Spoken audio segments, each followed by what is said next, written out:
Welcome everybody to Lunch Therapy. This is Joel Marshall. I'm your host. This is a show where we take a break from the crap. Fridays we have Interview Friday, and today is no exception. I've been looking forward to this for a long time. We have the incredible Greg Dean, the professor of stand-up comedy, on the show today. He is his name is on the wall at the Comedy Store, so he's a paid regular there. He's been teaching stand-up comedy for 40 years. 40 years. He says, like in a question, as if he doesn't know. 40 years the man has been teaching stand-up comedy. He's taught some of the great comedians, from Whoopi Goldberg to Anthony Jeselnik, all kinds of people. We'll mention some more as we go along. Came up in the prime time of comedy with all the greats. So anyway, here we are. Lunch Therapy, Interview Friday. Let's see who's here. Howard Aronin is here, the darling of comedy. So good to see you. Is it Boney Day? Boney is high as usual. But he's running the show today. He's doing a good job. He got some footage of the rain and the hummingbirds behind us. Looks beautiful, Boney. I'm trying to be nice to Boney because sometimes, I'm really harsh on him, and he has a difficult job running the show. Cappy Adaship is here. Great to see you. The rains are coming back to Los Angeles. So tomorrow, Saturday, get ready for the rains. We're all sealing up. Shout out to Jose Salas for helping me seal up the gym in our house because water was flowing under the door. We'll see what happens. I don't know. It's torrential downpour. None of us are ready for it. Up there in Seattle, people don't care. They're like, you guys deserve it. Anyway, they can be cruel. Seattle people can be cruel, as you know. Ginny Sykes is here. I study with Greg Dean. He's a master. Ginny is definitely one of the people that told me about Greg Dean, for sure. Hoy, Guignel. Good to see you. Hoy. Just Jay, comedian. Ginny Sykes, did you work in person with him? It's a good question. We're going to find out. Here comes the rain again, falling on our head like a tragedy. Falling on our head like a new beginning. Lunch Therapy.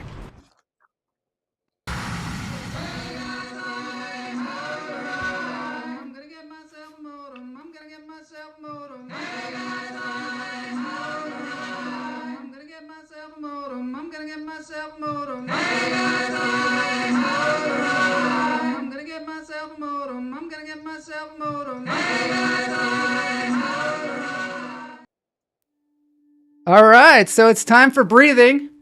For those of you that might not know, on this show, we like to breathe. Fancy that. And when I start the show, I got the adrenaline going. I'm a little hopped up. I'm very excited to be here. Sometimes I need to take some breaths. It's a good idea before you go on stage to be a stand-up comedian. Take a few breaths. And then when you get up on stage, you might want to take a few more. So in through the nose, out through the toes. Hold it. Let it go. I read Greg Dean's book, and I want to highly recommend it to you. It is right here. It is called Step by Step to Stand-Up Comedy. And he talks about breathing in there, you can believe it. In through the nose, out through the toes. Hold it. Let it go. Very nice. Very nice. Very nice. I'm just back. Just Jay said she's back. Restorative yoga with sound bath. She went to... Really? This morning? Jay's out there in Kansas, so she lives in the future. She could have done multiple things today before noon. But it's... I don't know. What is it? 2? 3 o'clock there? Yeah, true. We could give a fill in the blank about California. Oh, the Seattleites, man. I don't know. They don't have a lot of love towards LA, I don't think. In through the nose, out through the toes. Hold it. I can hear Greg is breathing too. I love it. Let it go. Even Boney's breathing today. I mean, he's a skeleton, so he doesn't have lungs, but he's pretending, and it's very convincing. He's been taking acting classes. He's going to be in the next Jason and the Argonauts, I believe. Okay, so now we're going to do a little hand pan. Just Jay has been doing tongue drum playing. Just Jay, our frequent contributor to the show. We're going to also look at this guy who's just an inspiration, Marcel Hutter, and then we're going to get to the interview. Here we go.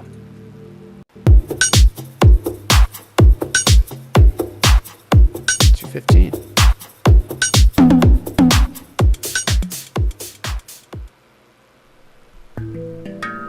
Be nice to the Californians.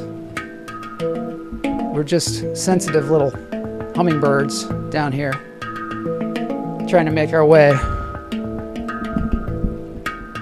through the rain. This is Marcel Hutter. Hutter. It's one of the better ways to spend your time listening to music, and I'll be quiet.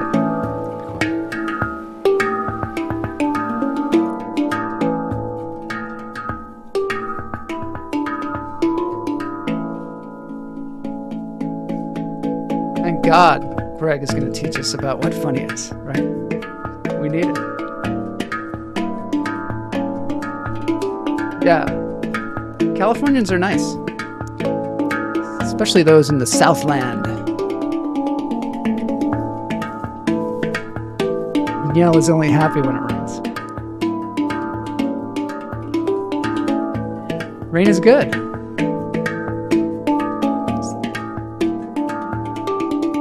Thank you, Marcel, for this. Calming our nerves. I feel it through my whole nervous system in a good way. Right on.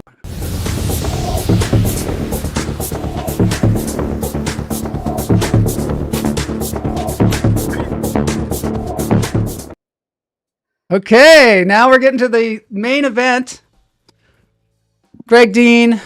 First time I heard about Greg Dean, I was at the Comedy Store, and there's a comedian there, Dale Dimkowski. He is a hilarious comedian. He's very well. His jokes are very well structured. I just admire his work. And he and I, it was a sold out show, so we were out there on the patio, waiting to go on. And he started telling me, I was, what have you been doing? And he started telling me about, he's been taking classes with Greg Dean. And I was like, wow, who's Greg Dean? And he said he's this great stand-up coach. He's been doing it for years, and he really has it down to a science. He's like a scientist of stand-up comedy. And he then said he'd been doing all kinds of competitions and lots of getting a lot of work. So I was like, this is great. Got to find out about Greg Dean. Let me write down his name, put it in my pocket, and then I promptly forgot it. So I then went on with my bumbling stand-up career, and I went to, I was on the show, middle of the pandemic, episode 44. Sally Mullins, one of my favorite comedians. Hilarious, hosts These Nuts, just did a show with her last Friday. she starts talking about Greg Dean too. So here's a clip from 44, and then we're going to go right into this interview with Greg Dean, and maybe we'll learn something, right? Maybe we will.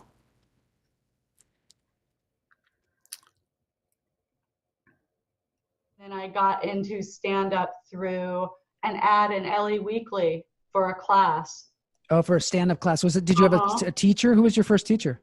He was great. He still is great. Greg Dean. Greg Dean. Okay. You heard of him? I haven't, but I probably should have. What was his teaching technique? Like, because stand-up is such an ephemeral thing, like such a mystery. Like, what did he teach? He took a lot of the mystery out of it for me. He teaches a lot of joke structure. He really taps into your writing. If you've got sorry about my bangs, everybody. If you've got natural writing talent, he'll help develop that.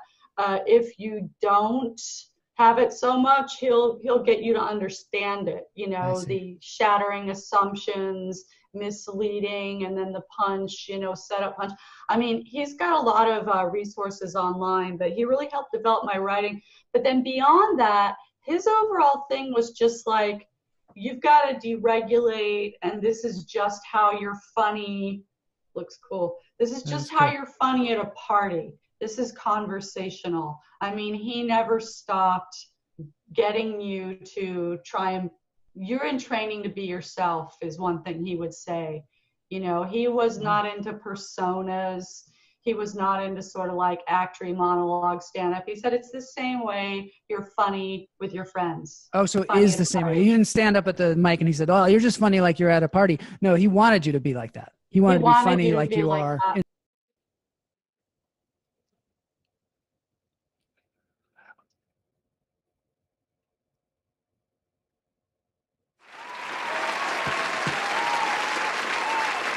All right. So happy to have you here. Welcome to Lunch Therapy, Greg Dean. Well, thanks for having me. I really appreciate it. It's really nice to be on the show, and nice to see Sally there as well. So, isn't that great? Yeah, she's fantastic. I see her at the clubs from time to time, actually pretty regularly. So she's out there doing her thing. It's great. Did you know that she was you were her first comedy teacher? Yeah. Yeah, you knew that. Yeah, no, I've known Sally a long time, and it's just when you're in the comedy world, you just keep running into the people that over and over and over again. You might not see them for a while, but it's comedians always have that thing that we connect through comedy. Yeah, so that's right. So you are someone who studies comedy almost scientifically. You are in an organization, right, that includes actual professors and PhDs or something that study comedy. Is that right? It's called the International Society of Humor Studies. I'm not currently on their roster. I do it off and on, but yeah, I'm off and on part of that. It's PhDs all over the world who do nothing but study humor and comedy and stuff. And so, yeah, I've been to 5 of their World Humor conferences, and I teach there, and I always kind of surprise them because their stuff is amazing. I've read a lot of it. I've read a lot of humor theory stuff, and it's really good. The problem is it doesn't apply to the real world. Really? Well, it's academic stuff for academics. Yeah. Academics have a process where you build on somebody else's work and you document it, etc. And I've been residing in a living lab for the last 40 years. Yeah. Experimenting and thinking about comedy. And that's only one area that I've kind of delved into is the academic world, and they have their own rules. So there's a lot to learn from them. And people don't think they are, but they're extremely funny people and extremely smart. They're, some, real genius. I mean, true geniuses. Well, professors really also have to entertain oftentimes the kids are sitting there. They don't even want to be there. They have to entertain people. I mean, they're entertainers a lot of times, right? Well, yeah, teachers, regular teachers. Yes, I've Yeah. trained a lot of regular teachers, and they find it's helpful to make the kids laugh because they pay more attention, and it's not as gives the teacher something to do other than having to deal with a bunch of kids with ADHD. Trying to inject information into their heads. So you, how did you start out as a comedian? You're from Modesto, is that right? Yeah, Modesto, California. Wow, It's like did a a lot of long road, right? theater in high Yeah. school. Is what I did was just I had a drama coach in high school who did 5 productions a year, and I got involved with that and just did and then 2 full musicals every summer. Amazing guy. Uh, and that got me the bug. And then just wanted to be funny. I was doing all the comedy roles and stuff, and then I come from a family of alcoholics, so I was having some problems. So I started Oh, seeing the wow. therapist at the local JC, and after several months of that, he said, "Well, I'm getting better because all I do is laugh, but I don't know if I'm helping you." So he handed me a registration form for Ringling Brothers Clown College Really? as therapy. Wow. You are the third guest that I've had on the show that was in Ringling Brothers Comedy College, if you can Yes, believe it. yeah, clown college, and so I filled it out, sent it in, and they accepted me, and I went there. Oh my gosh. Tell us a little bit So, about your experience with the Clown College. yeah, it's 6 weeks. You're working with greats, juggling circus arts teacher Hubby Burgess out of NYU. Hmm. Uh, he, let's see, who was actually Penn Jillette was in my class of Penn and Teller. Really? Really? Yeah, and I'm still good Wow. friends with him. Yeah. If you know Michael Davis, he was pretty big during the 80s and 90s, did Carson about 15 times, Oh Saturday my Night gosh. Live like 8. I was on Saturday Night Live with him You were, on one right. of those, Wow. and I I want to think I hear was about that too. 84. I want to hear about And then that. we did it, and we did Ringling Brothers for a year. Michael Davis and I, we were partners, and then we went off and did another smaller show called the Gaddy Charles Circus, where you really, real get down to the real nitty gritty of, you know, like, because Ringling, you lived on a train. Yeah. It was great. It was just lovely. You Sounds wake like a up in the morning on blast. travel days, just look out the window and watch the world go by and lay there in bed. It's nice. Rode an elephant every show. Uh, rode elephants. You're around tigers and lions and crazy people from all over the world. It's an experience you just can't explain to people that it's a world into its own. It's not carnival. It's not rides and stuff. It's Yeah. real variety artists, some of the top variety artists from in the world that do these amazing things. We had one guy who did the flying trapeze, did a triple, and another guy who did a 3.5 Oh my Johnny gosh. Martinez. And And just being in the around those show, people must probably have the been greatest show incredible. I'd ever seen, that Yeah. particular show, because they also did a teeter board, if you know about that. Yeah.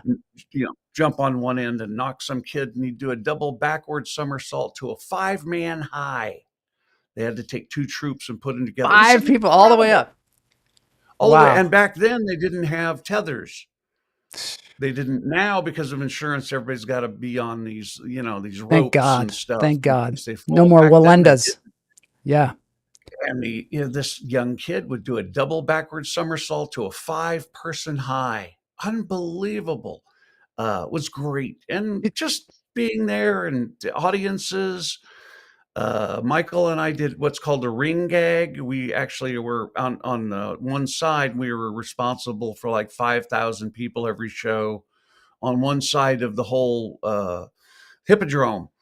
And we do this it was a 4 or 5 minute acrobatic comedy routine where we picked each other up and threw each other around and did stuff. It was amazing. You sit and look up and you see all these people and all the little lights and stuff. who How gets many to years do did you that? do that? Did you do that for a while, or I was it did just that a for short one period? year with Ringling, and then I went off and traveled around intimately in North America with a truck and a trailer. Hmm. Uh, Yeah, some great performers have yes, come I've out been of to there. every We had state except for Joel Maine and Jeske on the show. Alaska. She had Joel Jeske on So the show. He's a very good clown. We also had Vernice Clear, who is the first woman to graduate clown college. I want to get Bill Irwin someday on this show as well because he's. I But know Bill. you know Bill? Oh, then you can get Yeah, him I for know me. Bill. I actually his face caught on fire one time at a gig, and Really? I was ready to throw him into a pool, but he put it out. Oh my God! You lit his We face did on fire. family circus. Say that again. You lit his face on fire. No, he did. He Oh, was he did. doing blowing, eating fire, and a little of it dribbled down him, and like that, and so. That's insane. So, okay. So Yeah. what's it like? Do you think that experience helps you as a stand-up comic? Because, I mean, if you're breathing fire and people are risking their lives, it seems like standing in front of a microphone maybe is not so scary. Well, every scary experience carries its own challenges because uh, being in the circus, you have things you have to learn to do. And so Michael and I didn't talk. So after we did that, we moved to San Francisco and started doing street performing So you at Green started with Valley the Square. physical. You started with the physical comedy, which is really interesting Right. Well, to we were me. comedy jugglers too. We Yeah. went past clubs, did a lot of stuff with comedy with Wow. as a team, back and forth. Michael uh, spit 2 ping pong balls, had a whole bit where I he love did that. that, and I juggled a bucket, a mop, and a rag. Wow. That's got to be Yeah, it impossible. was It's really just all cool. different weights And shapes and and shapes. lengths. Right. There was took me. I learned it in clown college, and it took me the full 6 weeks just to be able to keep it up in the air. It's such a hard trick. That Uh, sounds impossible. it Was was Robin Williams really doing street performing at that time in San Francisco as well? probably. Yeah, I think he was more New York, Uh, but maybe some. But I didn't see him on the streets. A. Whitney Brown was around. He was hmm, on Saturday Night Live for a yeah. lot of years. So I know Wit pretty well. At that time, Uh, did you have a roadmap for your career? Did you think I'm going to do this and then I'm going to do that and then I'm going to do that, or were you just having fun? I like the response so far. yeah, no. I just I did stuff. I did things that were in front of me. I just love performing. Uh, and Michael and I were doing. I mean, first of all, went to do the street performing, and we wore our makeup and our clown stuff. We do it, but we had a hard time with audiences because all the rest of the comedy jugglers and people there talk to the audience. And we sat down and had a talk. Well, we got to take off our makeup and start talking. And we were just terrified. I mean, we got to talk. So we watched the other people and kind of modeled them.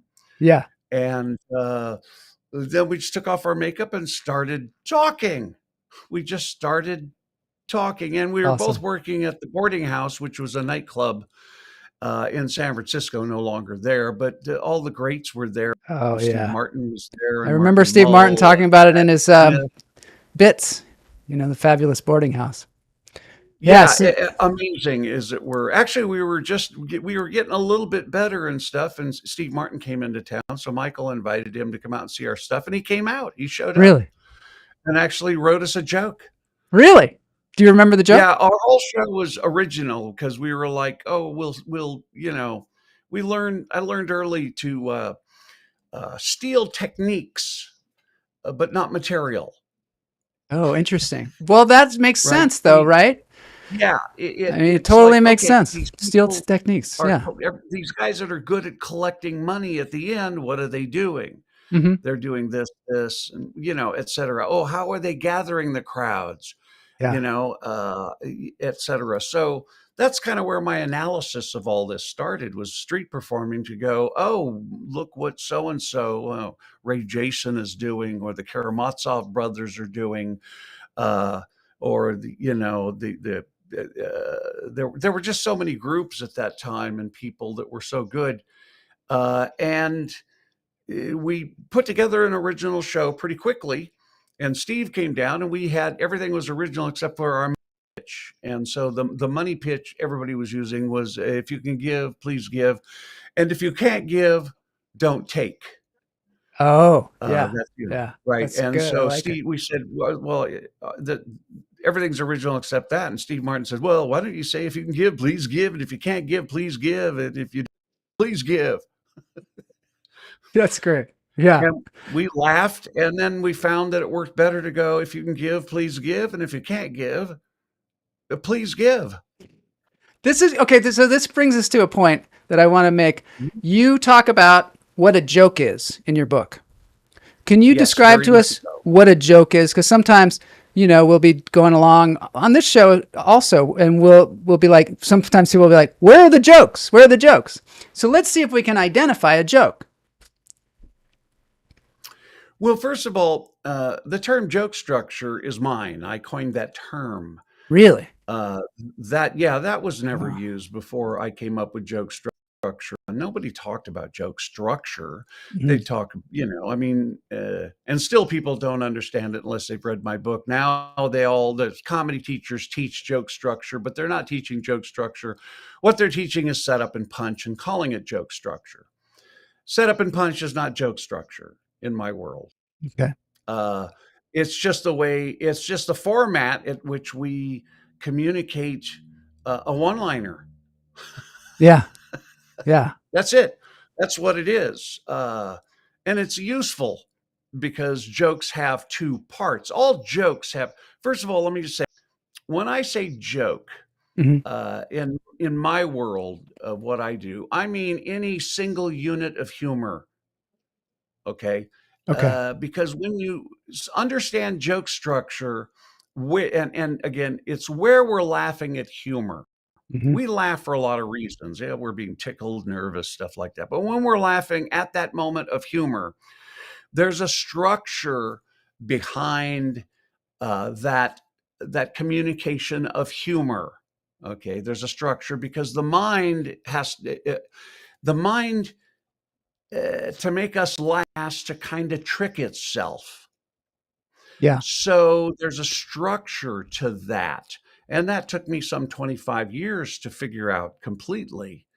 And before I finally went, maybe even 30 years before I finally went, okay, this covers everything, except that people can't see it yet. They're not inside my head looking at joke structure and humor, because they think what I mean is a one-liner. And I do Right. mean that. But it's a Yeah. joke within a story, Mhm. a cartoon. I mean, a frame, or a single frame cartoon like the ones in the New Yorker, Yeah. a sketch, a movie can be from one shot to another shot, from one character to another character.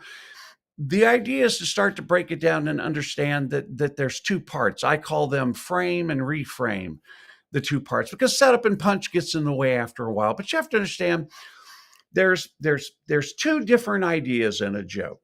Mm. Okay. Okay. And what makes it a joke is that they connect. There's a connection between these two very different ideas. And every joke is a comparison. You're comparing one idea to another idea. Yeah. Okay. Boom. Okay. So, for instance, a joke like my grandfather died a peaceful death. He died in his sleep. Of course, the other passengers on the bus were wide awake. Yeah. Yeah. Okay, so fun joke.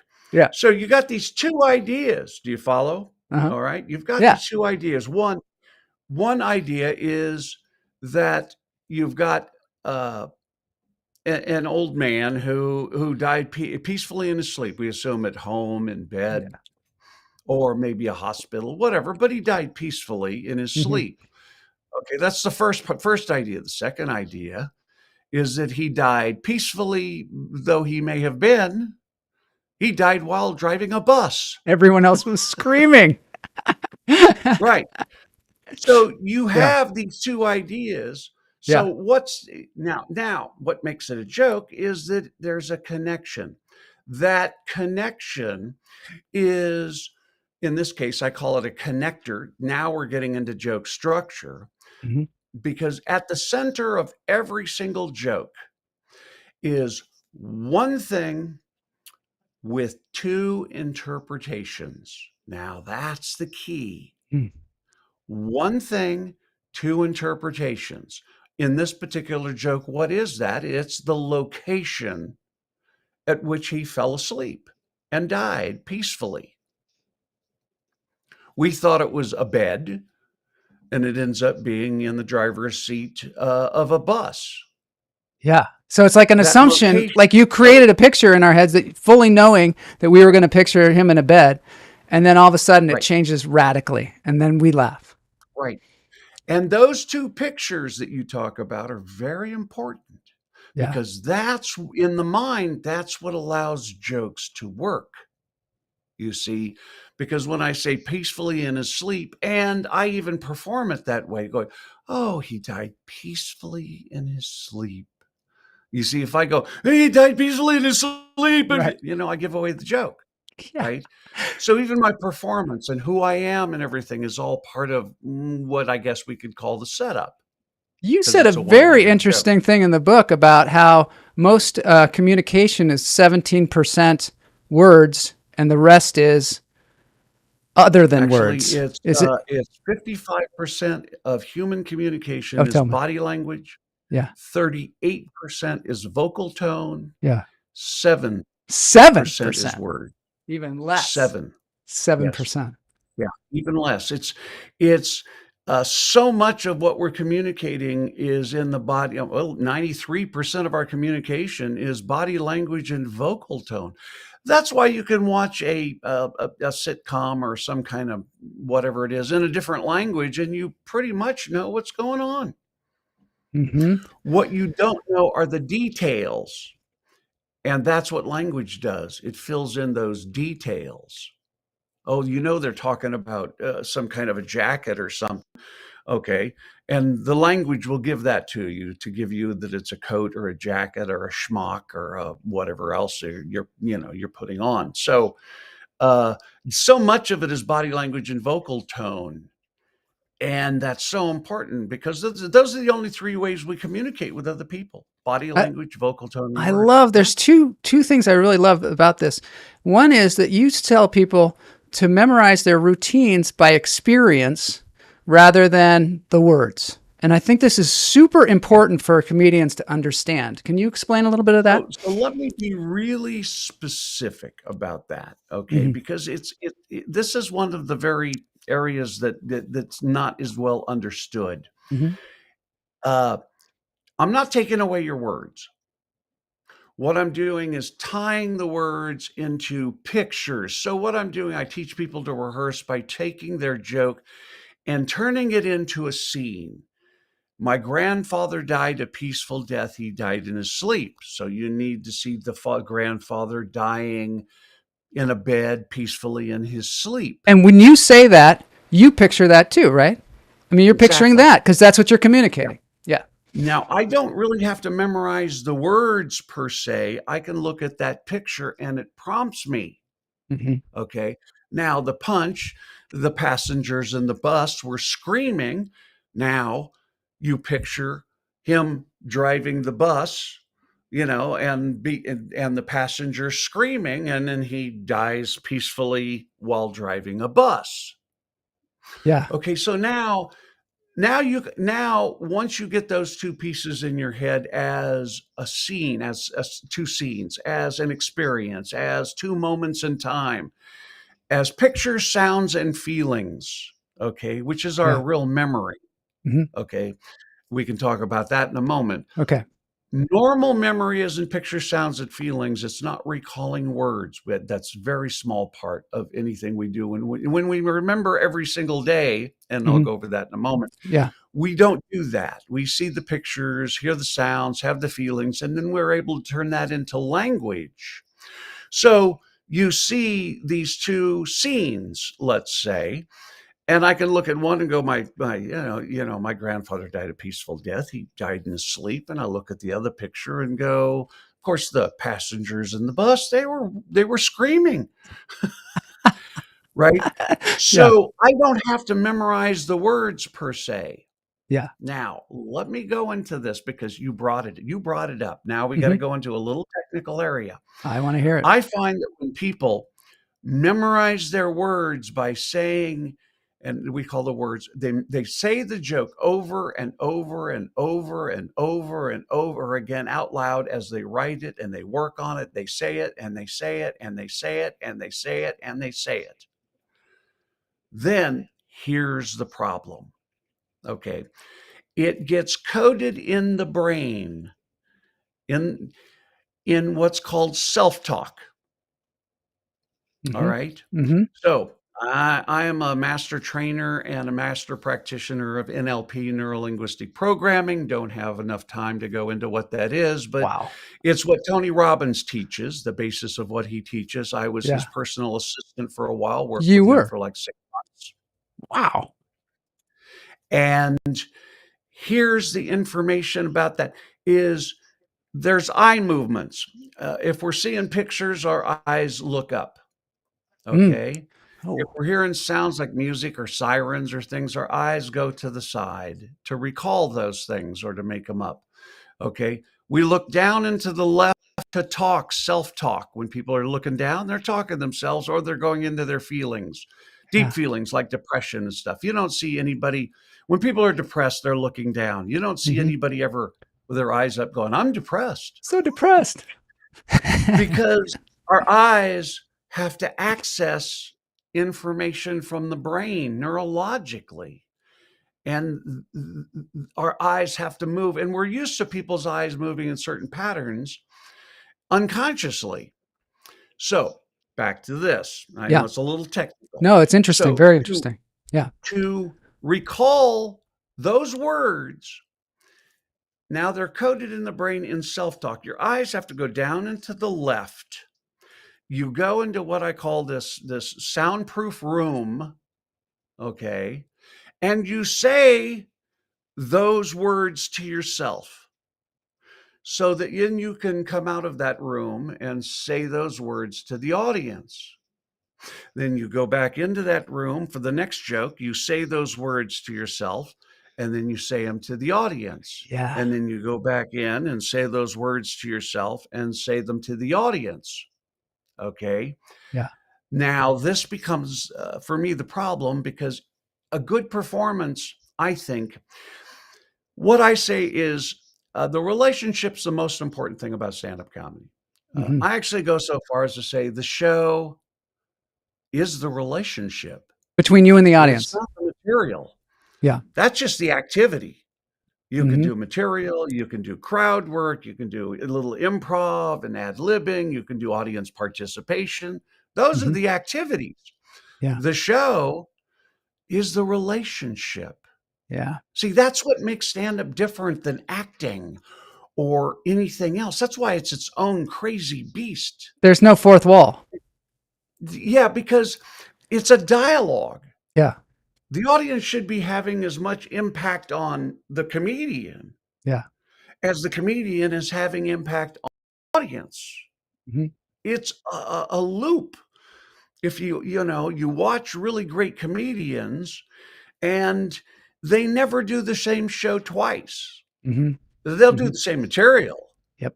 but their interpretation of that material is a little different. The rhythms are different, inflection, speed.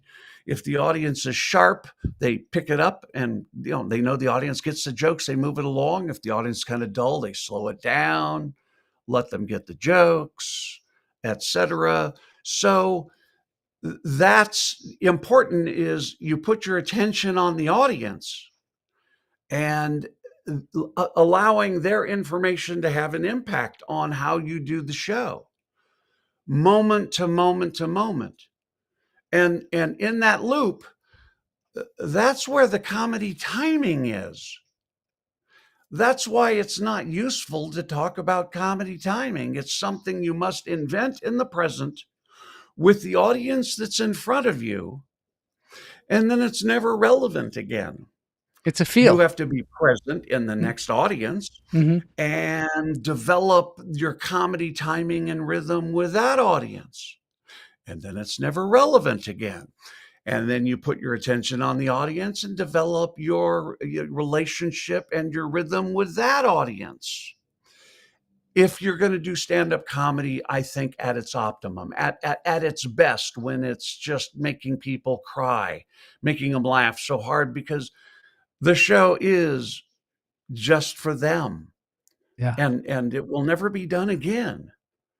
And that's what I'm teaching about relationship. Now, I know I'm going a long way. Very interesting. If you've memorized your words and it's coded in self-talk, you've got to disappear from that relationship. Talk to yourself. Say it to the audience. Talk to yourself. Say it. Now watch comics. Yeah. Now they'll try to cover it up by touching their nose, their eyes, or they'll kind of, you watch them, they'll kind of space out. But they're disconnecting from the audience for a moment and going in their own world. Yeah. Yeah. And I call it a soundproof room, because when you go into it, it takes all of your attention to be in there for that moment and talk to yourself. Yeah. Okay. Because then stand-up comedy becomes about saying your show correctly. Worrying about what you're going to say. I have seen that many times where the comedian gets up there and they just say their routine and it's like a train barreling through and there's no connection to the audience. And we are just watching them perform their routine, essentially, rather than engaging in it. Exactly. And you never get past the fact that you're watching a comic do a routine. Yeah. Okay. So that's self-talk, going in there and talk. First of all, it takes all your attention. So your attention is inside talking to yourself, saying it, inside talking to yourself, saying it. Therefore, I find this is one of the biggest blocks to a comedian having a relationship with the audience. Again, the relationship is being your attention on the audience and allowing their information, laughter or lack of laughter, come in and have an impact on how you then conduct the show moment to moment. Okay. So if they're with you, just keep going and build that rhythm.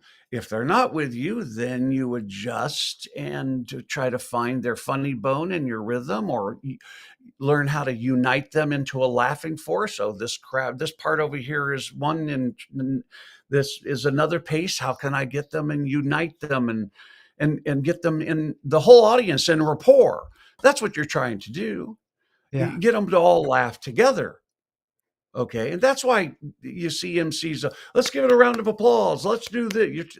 They don't know what they're doing. They're just doing it out of rote because they saw another comic doing it. What they're doing is trying to get the audience to behave simultaneously. Okay. Together. Now that's unifying into a laughing force where everybody's working together. They're on that same laughing together, essentially. Because sometimes you'll hear a comedian up there, you'll hear the audience just kind of in waves of laughter, just kind of in unison, like they're all a part of the same thing. And then you develop a rhythm with that too. There's a thing I call tag timing, which is a very advanced technique that I've worked with people on, which is, first of all, you have to learn what tags are, which is a punch that follows a punch without a new setup. Okay. Yeah. Very advanced. First, you got to learn to write that way. Yeah. Okay. You have to write that way. Punch. If you want to call it that, then tag, tag, tag, tag, tag. Short.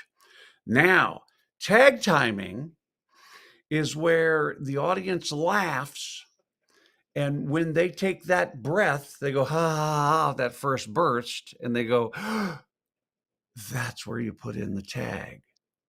And then they go, ha, ha, ha, ha, ha. So you're breathing out the tag when they're breathing in. And then you start doing this rhythm with, it was always my favorite thing to do when I was doing comedy, is get the audience. That's when you start building and building and building with them. And you keep punching that joke up, punch, punch, punch, punch, punch. But you got to really be in contact with that audience. You can't be out of sync. You can be, but to work really perfectly organically, there's this rhythm. And that's, to me, the height of great comedy, is when you get that rhythm going with an audience and you're in a zone with them. Oh my God, you cannot have more fun with your clothes on. Yeah, it's like crack the whip, right? It feeds on itself. I mean, there's just nothing like, that's why we get addicted to it. Yeah. That's why comedians get addicted to it. You get into a zone with an audience and you come away and go, whenever I've done these great shows, I usually walk around afterwards in this daze going, who do I pay for that? Right. Oh, that's right. You guys paid me. Oh, that's really Or great. you can't sleep because you've got so much energy. You know what I mean? It just can't sleep that night because you've just gotten all this energy from all these people. After night after night after night after night after night, you start getting a reaction and people start loving you and stuff. So that's incredible. So I want to ask you about something else too. I mean, we're kind of running out of time, but this is so interesting. You talk about how to rehearse and how you have your critic space and your performance space, and they're separate. That's part of this whole thing about putting your attention. Because the critic comes in, and where the critic comes in is the critic comes in a critical voice. Yeah. Which is also where you've put your material in that internal monologue, that self-talk. Okay. Yeah. Whenever you go into self-talk, and you really start beating yourself up, it's lost, because you don't have a chance now to save a show that's not doing well, because you're too busy judging yourself and beating yourself up. Yeah. And I always find one of my principles is whatever state the comedian is in, the audience goes in with them. If they're engaged in your show, they'll go into that state with you. Now, if your state is, I'm terrible, I'm horrible, they're not laughing, they don't like me, right, I'm bombing, they're going to agree with you. Yeah, right. Good for them. That's the problem, right? That's the conundrum, is you think you're helping, you're not. Yeah. You need to do all that stuff after the show. That critic has to leave you alone and let you make mistakes and work your way out of it. Okay? Yeah. You got to work your way out of that problem. And the only way you're going to work your way out of it, the answer to a show going south, is not in your material necessarily. It's in the relationship, because that's what's gone wrong, is the relation. You're not relating to them in a way that they're engaged. Right. So the answer is in them, not so. Then if you dive into your material, most of the chances of you could solve it with the material. The audience then buys into it, and it's fine. That happens all the time. But I find that that you need your attention on the audience. It's the relationship is the show, or the show, let's say, is the relationship. It's not the material. That's the activity that you're doing. You can do crowd work. That's the activity. Okay. The relationship is the show. The show is the relationship. It's that build dialogue with the audience. And they're not necessarily, they're talking through laughter, lack of laughter, their movement, all those other things, etc. They may talk directly to you. I hope they don't. I don't always like that very much. Not always good. I was a street performer. I love. You're not afraid of hecklers? Yeah, you're a street performer. I love your book about it. Your book talks about that. Yeah, your book talks about handling hecklers so specifically. I love that. And everyone should get this book. Everybody, comedians, people that host things, bosses, everybody should get this book and check it out, because there's something for everybody in this book. So What about the spaces in the rehearsal? The critics, so there, can you explain Well, like the how you idea rehearse? is, okay, another principle, because I Yeah. do everything. I teach techniques and principles and Mhm. skills. I don't teach. I don't talk about. I don't dictate what's funny. That's Mhm. between the comedian and the audience, Yeah. between the comedian themselves. Some people say, "Well, we write a joke." I don't think that's funny. Great, then you wouldn't perform it. Right. It's You not a don't have joke. to perform it, It, pal. it's it's structurally a joke. I Yeah. give that joke to somebody else, they could get a huge laugh with it because it's a joke, but it's not right for you. You don't think it's funny. You wouldn't perform it. So Yeah. back to the idea. Here's one of the principles. The principle is how you rehearse is how you will perform. You rehearse by putting your attention on the pictures and telling the story like you do in real life. And you've been telling stories your whole life.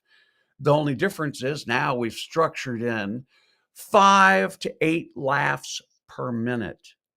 Wow.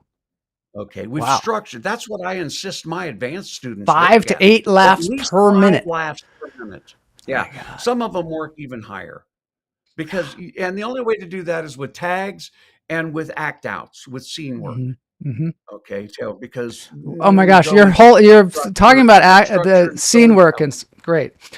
Okay, I'll try So and the stay on this idea topic. Yeah. is, what you're talking about is when you rehearse, you go to one place and then you rehearse over here without any criticism, and then you stop, you go over to another location, Hmm.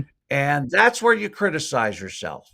Give yourself all your feedback, say all the stuff, as well as encourage yourself, rewrite it, so on and so forth.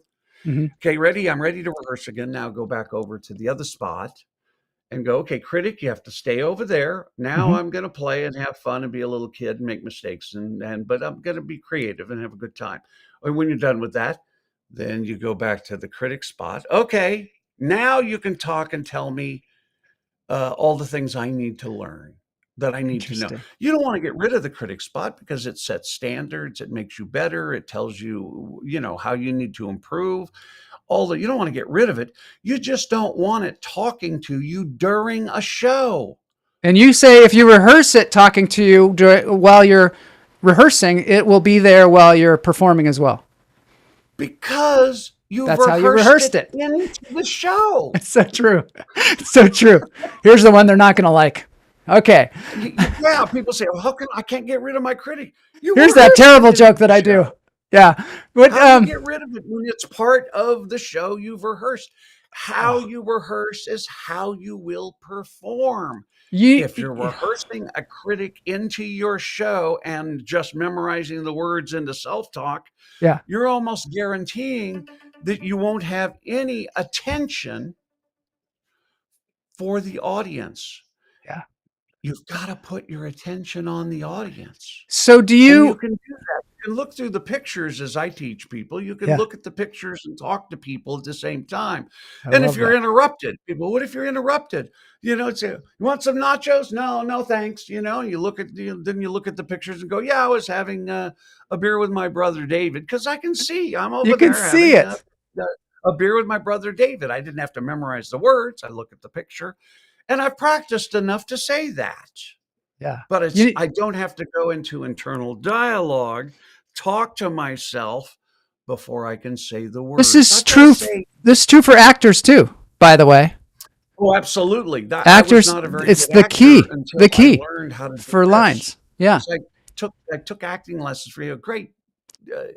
Uh, one of my teachers was David Paymer, if Mm. you know, if you look him up. He Okay. was the brother to Billy Crystal on Mr. Saturday Night. Oh yeah. Yeah, I know who he is. And he was my acting teacher, and I went and I quit for a while, and then I Mhm. learned this is based upon NLP, neuro linguistic programming, and how the mind works. And I thought, well, if I'm memorizing these words, how can I have a relationship? That's where it kind of started. And then I realized, oh, this is the same thing for stand up, because in good, if you know good acting, you know it's about your relationship with the other actor or actors or the Yeah. whatever's going on, and you're reacting to it. Hmm. Okay, and that's what I'm trying to teach stand-ups. You're reacting to the audience's reaction to your humor. You put it out there, then you're noticing how they're responding, that has an impact on how you go about delivering the next thing. And then you notice how they react. I mean, if they don't see, one of the things that drives me crazy is, well, I had one guy in my class and he was eating it, you know, Yeah. Yeah. he was, I mean, Just, it was like 2 or 3 minutes was gone by without a single laugh. oh my God. And I Yeah. stopped him and said, have you noticed that nobody's laughing? And he said, yeah, but I didn't want that to affect me. That's the problem. Then you're totally disconnected because you're not in the experience You're at totally all. disconnected. You're trying to Right. disconnect from them. No, you And need then to there's no notice and go, relationship. oh, this is not working. It's not working. If it's not working, That's funny. That's if you're funny not in getting the itself. response that you want, if Yeah. they're, I've Yeah. even seen audiences tell somebody to get off stage. We don't like you. Can you get? And they still just continued going through their joke. Yeah. Audience is yelling at him, get off stage. I saw an audience one time all get together, put their hands in the air because the person wouldn't listen to them, and they all start singing, na, na, na, No na, way. na, na, na, Oh, it's na, so na. horrible. I mean, 250 I think people that's, singing, and the guy still went on with his show and doing the show that he. See, the problem is people makes are sense. using rehearsal and words and self-talk and the words, deciding at home yeah. What's going to be exactly funny? how the show is going to go that night. You can't do it. How can it be connected? It's like, and here's my metaphor, doing that is like a surfer standing on the shore, deciding how he or she is going to ride every single future wave. Yeah. I'm going to turn Well, left that and then I'm sounds going to go stupid right when and I I'm going to first said shift my it. weight here. It's impossible. Comedians do. Yeah. You can't. The best way you can do it is you get up on the wave, you read it, you get to know it, you're moment to moment adjusting to what's going on, then that's your best chance for a good ride. Okay. And you still fall off. Right.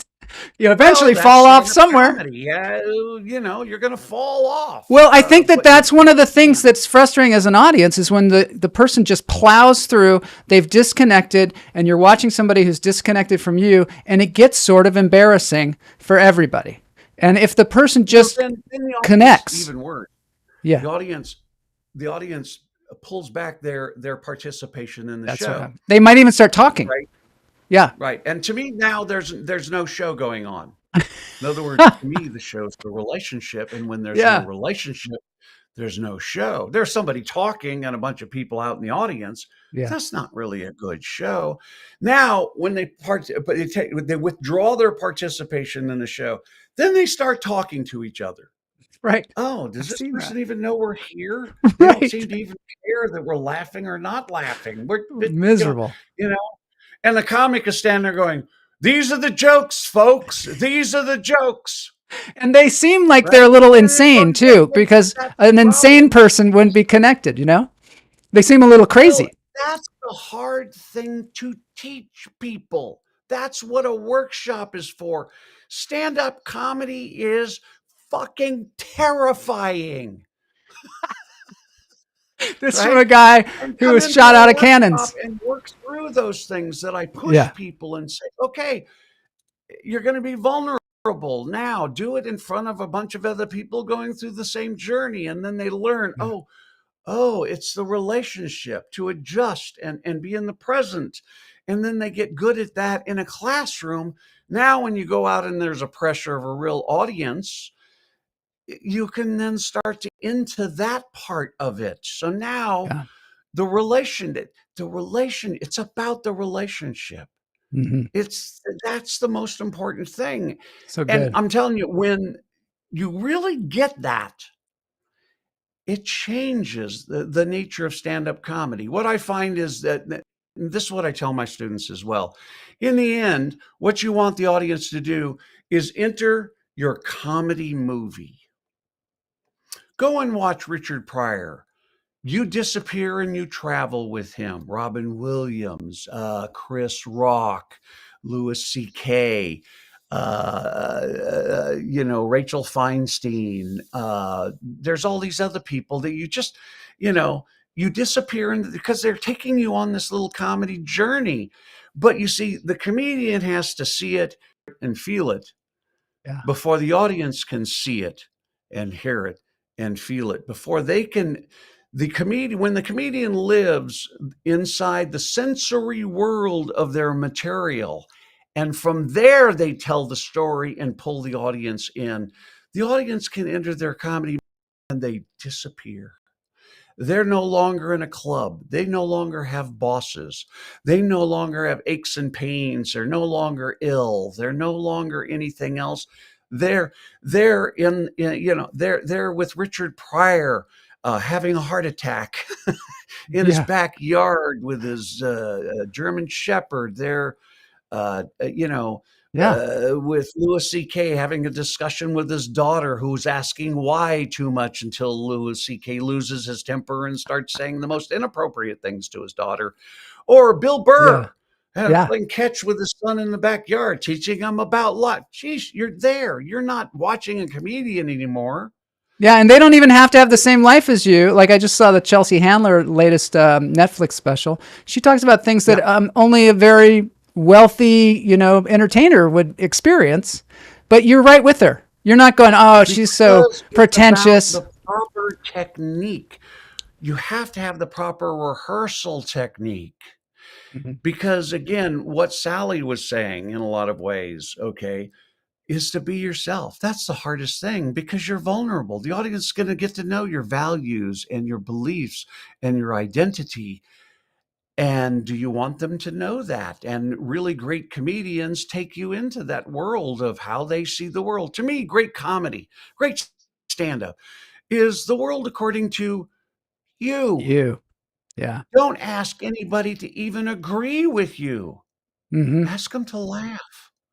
Right. I was noticing that because I did a bit on last Friday about doctors. And I was like, in my mind, I was thinking, what if there's a doctor in the audience? Maybe they're going to be, but I had this whole dialogue going on. And I was like, no, this is my point of view, my experience with doctors and insurance and all that stuff. And I'm just giving my experience. Maybe some people have the same experience. Maybe they have a completely opposite one. But that's not what's being asked of me, is to have their experience. We're going to laugh at your pain. Yeah. Right. At the stuff that's going wrong in your life. Comedy hides in the weirdest spot. It's in pain. People say, well, because I teach premises are negative and topics are something that's wrong. Does it always have to be negative? Mm-hmm. Yes. Because happy things are already happy. Yeah. Happy things are already happy. We're bringing light to the dark. That's why we have comedy, right? That's why we have it. I think it's the reason that it evolved in human beings is that we had to have a way of dealing with stress and horror and nightmare things. I had a family who did that. My father had passed away, and we were kind of having a wake, and we were all laughing, and people went, "Well, you having a party?" No, my dad just died. They're going, "There's laughing and well, not laughing. Is that going to bring Dad back? He was he'd be part of this whole thing." So, so it makes sense. It's how we respond to it. Doesn't mean we don't grieve and feel bad and miss him and all that we do, but we have a mechanism to keep us from going into full and complete despair, and it's called humor. Yeah. Okay, I'm going to have to end the discussion now. I'm so grateful to have you on the show. I hope that you'll come back sometime. This is just a wealth of information. Oh, great. Thanks for saying that. And that there's always other areas to talk about because I've spent 40 years doing this, and I think we've just talked about maybe 1 or 2% of the stuff that I teach. Great. So the people can find you at stand-up-comedy.com. Is that right? Yeah. By the way, it's a dash. Okay. A dash. So don't actually write on the computer. Hyphen. Stand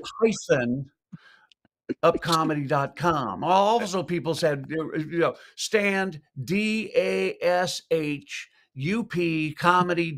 No, it's .com. a dash. It's in the show notes. The word is hyphenated. Or Google Greg Dean comedy. You'll get it.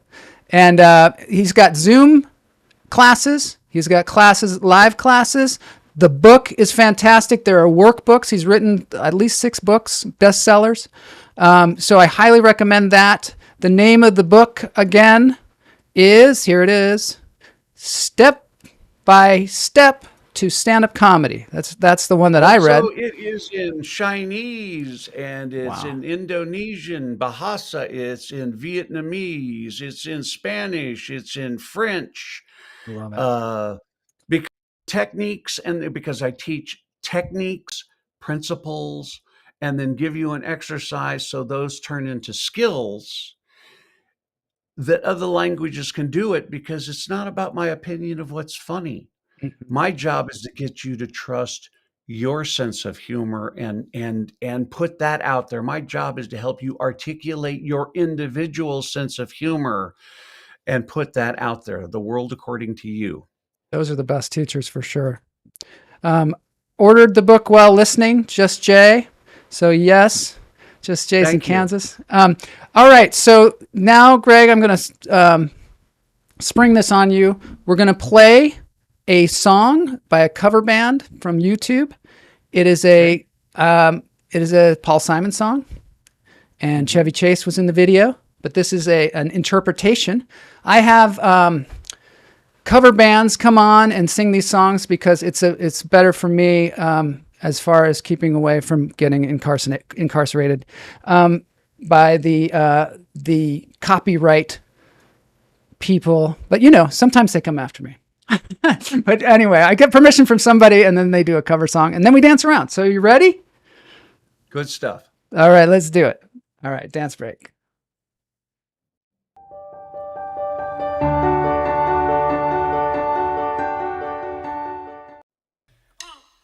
So these guys are from Australia, playing Paul Simon's "Call Me Out." Got this album. Ah, it's a good one, huh? Graceland.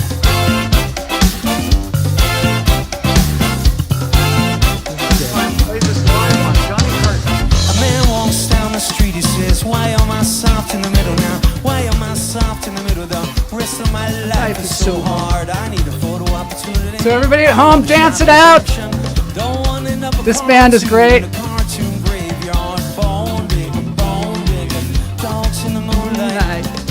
Far away from my well-lit door, just a beer belly, get these mutts away from me, I don't find this stuff amusing anymore. If you be my bodyguard, I can be alone. I think what you say applies to musicians as well. Gotta have the experience in your mind. When you call me, you can call me out. A man walks down the street, he says, why am I short of attention? Got a short little span of attention. Thanks everybody who joined us today. Where's my wife and family? What if I die here? Who'll be my role model? Now that my role model's gone. He jumped back down the alley with some roly-poly little bat-faced girl. All alone. There were incidents and accidents. There were hints and allegations. If you be my bodyguard, I can be a long-lost pal. I can call you Betty. Betty, when you call me, you can Find me a copy. call me out.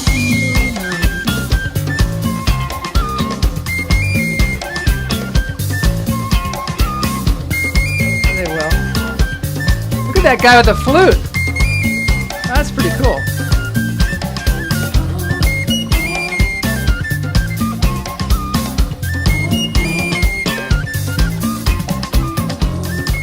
But can they juggle a mop, a rag, and a bucket? I don't know. Maybe. They're pretty talented. Chuck's going to get the book too. Good stuff. Thank you, guys. So thanks everybody for being here today.